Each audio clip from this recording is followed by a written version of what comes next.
dowladda Soomaaliya ayaa markii ugu horeysay shaacisay xilliga la filayo in lagu dhawaaqo guddiga doorashada oo qayb ka ahaa go'aanadii shirkii Muqdisho isla markaana ay soo wada xulayaan dowladda federaalka iyo maamulka dalka.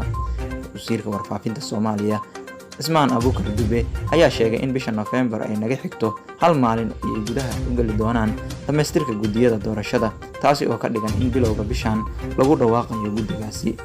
Wasiirka ayaa intaasi ku daray in ay weli jiraan qaar ka mid ah maamul goboleedyada oo aan soo gudbinin xubnaha ku matalaya guddiyada heer dowlad goboleed ee doorashada iyo kuwa khilaafaadka. Wasiirka ayaa sidoo kale sheegay dib u dhaca ku yimid dhamaystirka guddigaasi ay tahay mid farsamo, maadaama heshiiska doorashada ee la gaaray uu qorshe u ahaa in 10 bisha Oktoobar la dhamaystiro guddigaasi. Ugu dambeyn waxa uu sheegay in dowladda dhankeeda ay diyaar ka yihiin xubnaha guddigaasi ku matala, isla markaana sida ugu dhaqsiyaha badan ay dhamaystiri doonaan guddigaasi oo qayb ka ah heshiiskii doorashada ee lagu gaaray magaalada Muqdisho.